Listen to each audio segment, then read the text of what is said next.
Jangan-jangan Minang sekarang benar disampaikan oleh seorang tokoh beberapa hari yang lalu datang ke Sumatera Barat. Mereka mengatakan tak lagi menemukan ulama orang Minang, tak lagi menemukan ulama-ulama pemikir di ranah Minang. Ada seorang tokoh nasional beberapa hari lalu datang ke Sumatera Barat menyampaikan kepada kita, tak lagi dia menemukan tokoh Minang, ulama Minang seperti dahulu. Ada Buya Hamka, ada tokoh nasional namanya Bung Hatta.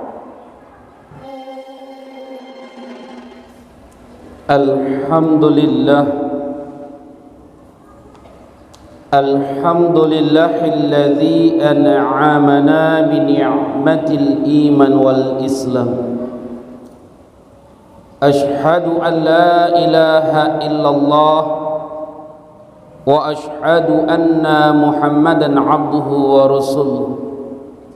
Sallallahu alaihi wasallam la nabiyya ba'dah. Faya ayuhan nas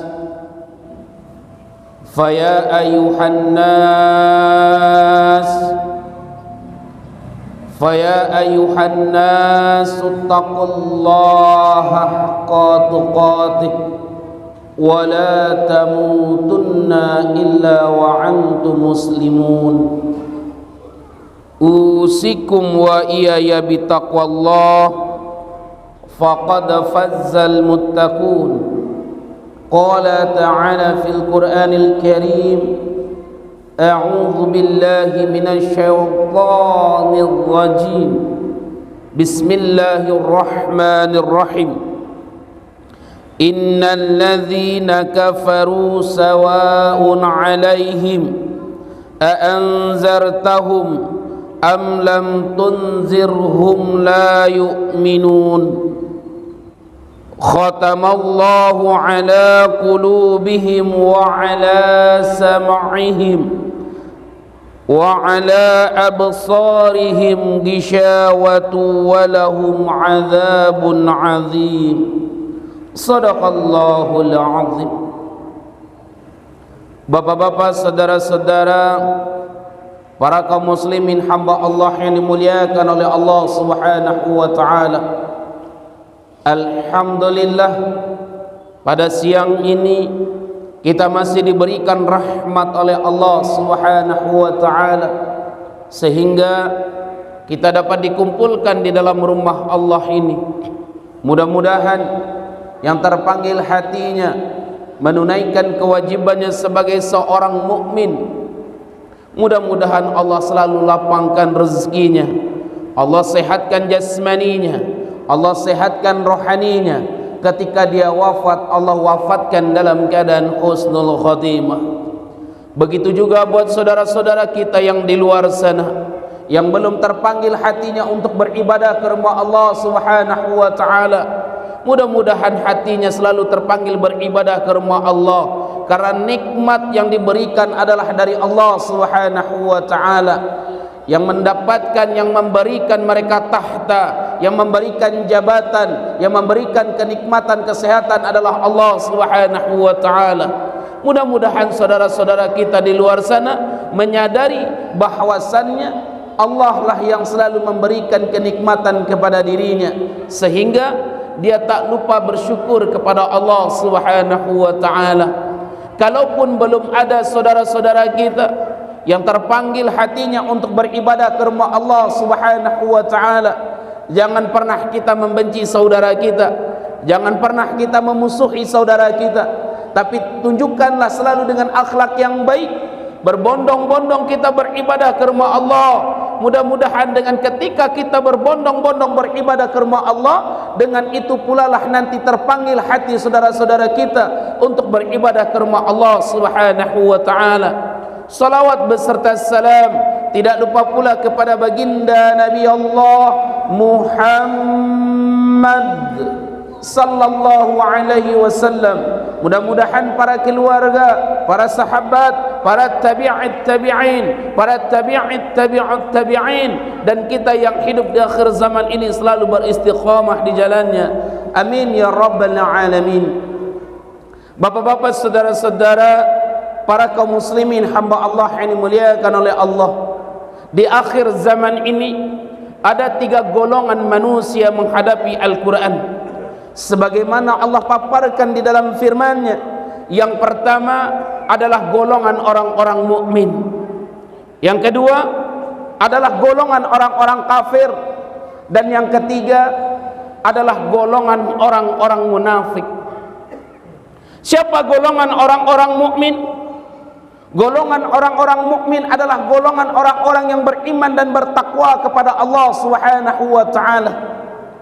Orang yang beriman kalau diartikan dalam istilah, diungkapkan dengan kata-kata, diamalkan dalam perbuatan, diyakini di dalam hatinya, itulah orang yang beriman.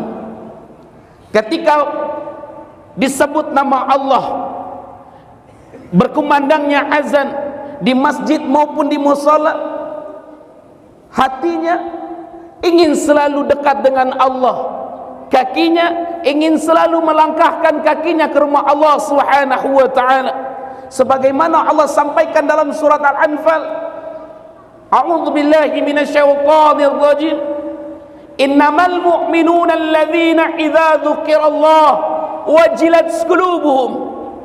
Kalau orang beriman, kalau disebut nama Allah gemetarlah hatinya, itu orang beriman, dan mereka mengerjakan kebajikan di muka bumi ini. Sebagaimana orang yang beriman tersebut, merekalah yang beriman kepada Allah Subhanahu wa taala. Mereka yang beriman kepada baginda Rasulullah sallallahu alaihi wasallam, kepada para nabi Allah, kepada Rasulullah, kepada para malaikat Allah, itulah orang-orang yang beriman. Dzalikal kitabu la raiba fi huddal lil muttaqin. Tidak ada keraguan di dalam Al-Quran ini. Kalaulah orang-orang beriman, disebut nama Allah gemetar hatinya. Kalaulah orang-orang yang beriman kepada Nabi Allah, kalaulah orang-orang yang beriman kepada para malaikat Allah, kepada kitab Allah, lalu mereka mengerjakan kebajikan di muka bumi ini, mereka berusaha beribadah ke rumah Allah Subhanahu wa ta'ala. Apa yang pernah diungkapkan oleh seorang ulama yang lahir di negeri ini, yaitu Buya Hamka. Apa yang pernah diungkapkan oleh Buya Hamka tentang orang Islam, tentang orang beriman ini? Orang Minang itu sudah pasti agamanya Islam. Orang Minang itu sudah pasti orang Padang.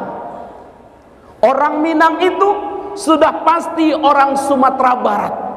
Itu yang diungkapkan oleh ulama kita. Kenapa dikatakan orang Minang itu sudah pasti agama Islam? Karena ada bersandi syarak bersandi kitabullah. Otomatis orang Minang sudah pasti agamanya Islam. Orang Minang sudah pasti orang Padang. Orang Minang sudah pasti orang Sijunjuang. Orang Minang sudah pasti orang Sumatera Barat. Tapi orang Islam alun tentu orang Minang. Orang Sijunjuang alun tentu orang Minang. Orang Sumatera Barat alun tentu orang Minang. Maka kalau dia orang Minang adalah orang yang mentauhidkan Allah, lalu hatinya terpanggil beribadah ke rumah Allah. Lalu apa disampaikan oleh ulama kita ini? Kalau ingin melihat orang Islam, kalau ingin mencari orang Islam, carilah dia ketika melaksanakan sholat hari raya Idul Fitri dan hari raya Idul Adha. Tapi kalau ingin mencari orang beriman, carilah dia sholat subuh di masjid maupun di musola. Bayangkan, otomatis merasa diri kita orang Minang, orang yang beriman dan bertakwa kepada Allah, otomatis sholatnya ke masjid. Jangan pernah mengaku orang Minang kalau hatinya tidak terikat ke rumah Allah. Jangan pernah mengaku orang Minang kalau ibadahnya tidak ke rumah Allah. Jangan pernah. Dan oleh karena itu, ikhwan fillah yang dimuliakan oleh Allah Subhanahu wa ta'ala, otomatis dari kesimpulannya adalah orang mukmin itu sudah pasti dia beragama Islam, sudah pasti dia Islam, tapi orang Islam belum tentu dia mukmin. Kenapa orang Islam belum tentu mukmin, Ustaz? Di KTP-nya Islam, tapi tidak beribadah ke rumah Allah. Di KTP-nya Islam, ketika azan berkumandang, matanya pura-pura tak melihat saudaranya berbondong-bondong beribadah ke rumah Allah. Telinganya seakan-akan tuli. Jadi orang Minang itu sudah pasti agamanya Islam, tapi orang Islam ini belum tentu mukmin. Mudah-mudahan orang Minang khususnya di Sejunjuang ini adalah orang-orang mukmin, orang-orang yang beriman dan bertakwa kepada Allah Subhanahu wa taala. Hatinya selalu terikat untuk beribadah ke rumah Allah Subhanahu wa taala. Yang kedua adalah golongan orang-orang kafir. Siapa orang-orang kafir itu? Dalam bahasa Arab, kafir itu asal katanya kafar, artinya menutupi hatinya. Hatinya ditutup kebenaran yang dibawa oleh baginda Rasulullah sallallahu alaihi wasallam. Itu kafir. Sebagaimana Allah sampaikan di dalam surat Al-Baqarah, innal ladzina kafaru sawa'un 'alaihim a anzartahum am lam tunzirhum la yu'minun. Hai Muhammad, apabila engkau memberi peringatan kepada orang kafir dan apabila engkau tidak memberi peringatan kepada orang kafir, sama saja. Kenapa? Khatamallahu ala qulubihim wa ala sam'ihim wa ala absarihim. Karena matanya buta, telinganya tuli, hatinya keras seperti batu. Otomatis walaupun orang kafir ini matanya tidak buta, seakan-akan mereka adalah orang yang buta. Walaupun telinganya tidak tuli, seakan-akan orang kafir ini adalah telinganya tuli. Walaupun hatinya lunak, tapi seakan-akan hatinya keras seperti batu. Allah gambarkan. Kenapa? Karena orang kafir ini menutupi hatinya kebenaran yang dibawa oleh baginda Rasulullah sallallahu alaihi wasallam. Jangan sampai ini terjadi kepada orang Islam. Jangan sampai ini terjadi kepada orang yang mentauhidkan Allah. Sebagaimana pernah disampaikan oleh ulama kita, kalau mereka agamanya Islam, tapi hatinya tertutup untuk beribadah ke rumah Allah, telinganya seakan-akan tuli ketika azan berkumandang, matanya seakan-akan buta ketika mereka melihat saudaranya berbondong-bondong beribadah ke rumah Allah. Jangan-jangan orang ini di KTP-nya Islam, tapi sesungguhnya orang ini adalah kafir. Ini yang banyak kita lihat, saudara-saudaraku. Ini yang banyak kita temukan di luar sana. Mereka mengaku agama Islam, mereka mengaku mentauhidkan Allah, mereka mengaku kepada Nabi Muhammad SAW adalah Nabi terakhir, adalah Rasul terakhir, penutup para Nabi, tapi dia tak beribadah ke rumah Allah. Hatinya sangat jauh ke rumah Allah. Ya Rabb, banyak saudara-saudara kita di Minang seperti ini, ikhwah. Jangan-jangan Minang sekarang benar disampaikan oleh seorang tokoh beberapa hari yang lalu datang ke Sumatera Barat. Mereka mengatakan tak lagi menemukan ulama orang Minang, tak lagi menemukan ulama-ulama pemikir di ranah Minang. Ada seorang tokoh nasional beberapa hari lalu datang ke Sumatera Barat, menyampaikan kepada kita, tak lagi dia menemukan tokoh Minang, ulama Minang seperti dahulu. Ada Buya Hamka, ada tokoh nasional namanya Bung Hatta. Tidakkah pernah kita belajar sejarah sedikit tentang seorang tokoh nasional ini yang bernama Bung Hatta? Apa kata Bung Hatta ketika beliau lagi sakit, mengeluarkan surat wasiat kepada anaknya? Apa yang disampaikan oleh Bung Hatta kepada anaknya? Nah, ketika nanti bapak meninggal dunia, jangan makamkan bapak di Taman Pahlawan, tapi makamkanlah bapak di samping rakyat bapak. yang kita kenal namanya Tanah Kusir di Jakarta Selatan. Beliau pahlawan nasional, beliau adalah tokoh yang disegani, tapi beliau tidak mau dimakamkan di Taman Pahlawan. Kenapa? Karena hatinya terikat dengan rakyatnya. Disampaikan kepada anak tertuanya, nak, kalau bapak meninggal dunia, jangan makamkan bapak di Taman Pahlawan tersebut, karena orang yang dikuburkan di sana tidak semuanya pahlawan nasional. Itu yang disampaikan oleh Buya Hamka. Yang ditakutkan oleh Buya Hamka ketika beliau meninggal dunia, yang ditakutkan dalam keadaan sekarang ini yang ditakutkan oleh Buya Hamka. Kenapa? Karena yang ditakutkan tidak ada lagi nanti orang Minang yang benar-benar memegang agama ini dengan baik. Mereka mengaku Islam, tapi hatinya sudah kafir kepada Allah.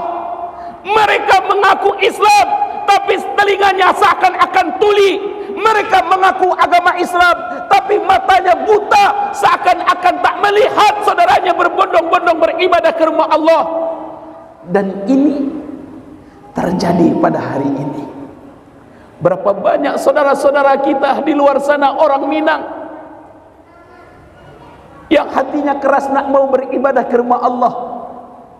Berapa banyak saudara-saudara kita di luar sana orang Minang matanya buta.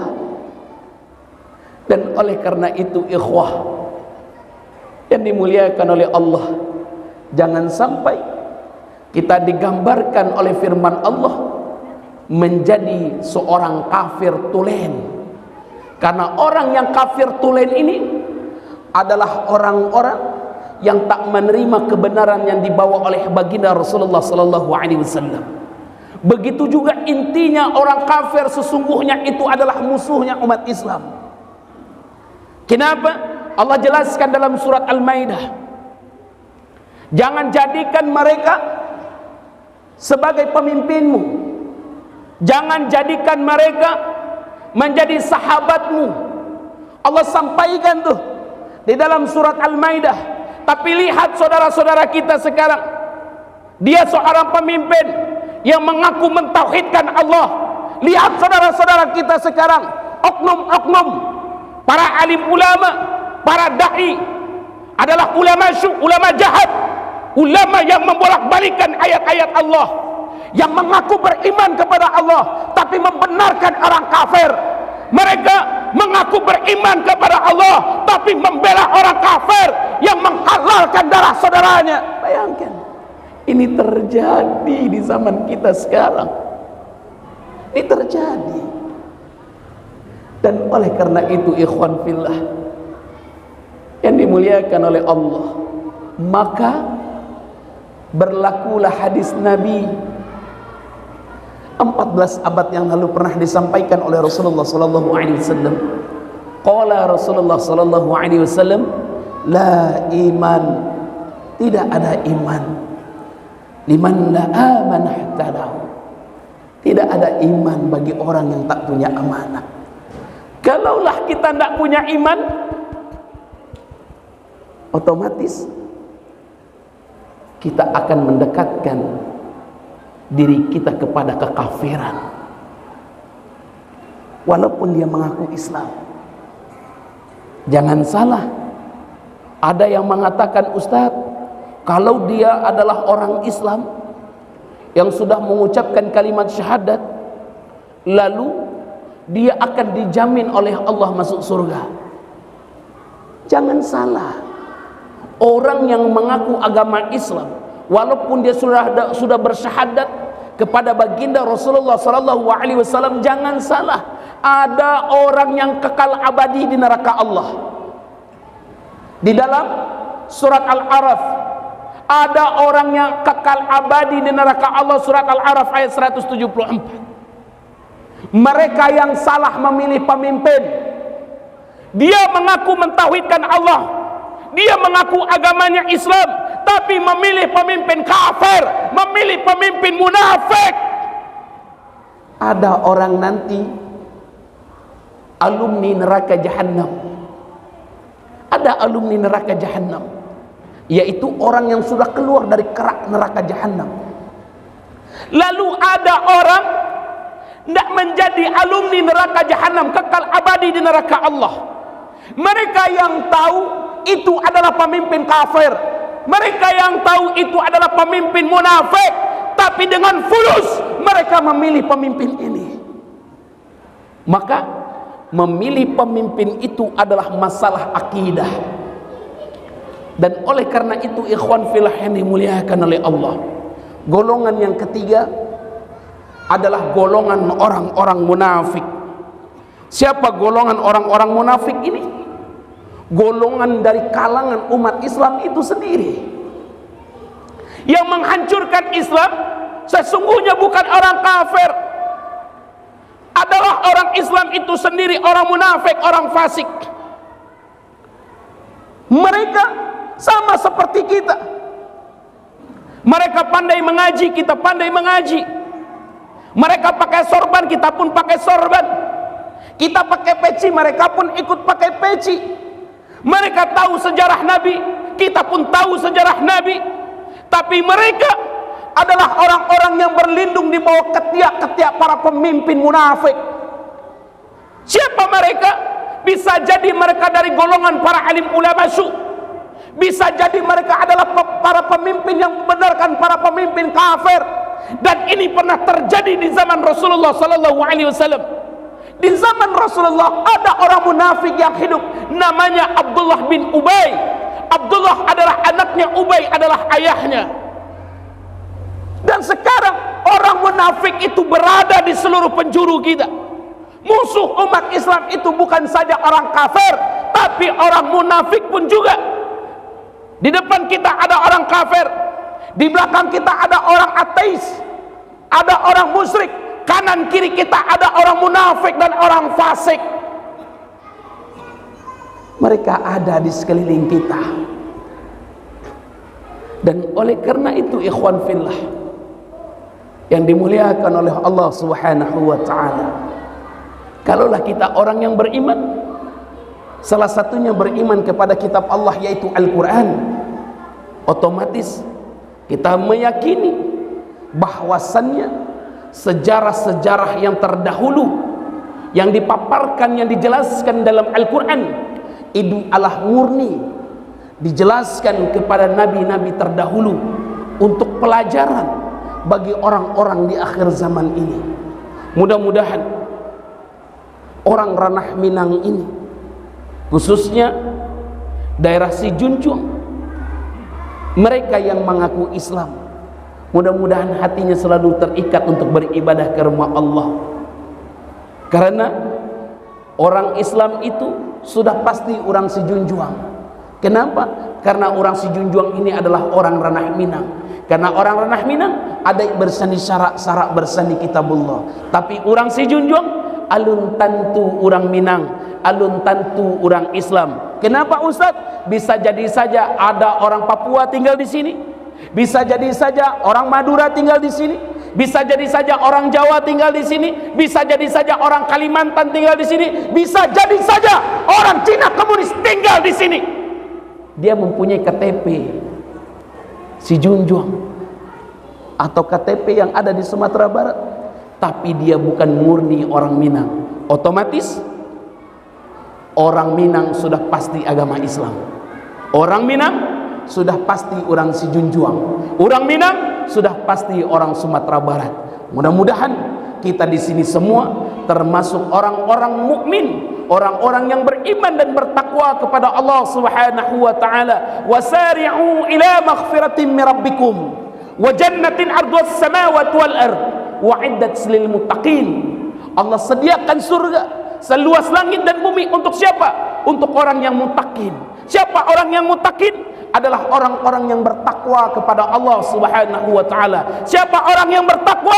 Adalah orang-orang yang berusaha mengerjakan perintah Allah dan berusaha meninggalkan larangan Allah Subhanahu wa taala. Barakallahu lakum fil Qur'an azim wa nafa'ani wa iyyakum bima fihi minal ayati wadh-dhikril hakim. Aqulu qawli hadza wa astaghfiruh innahu wal ghafurur rahim.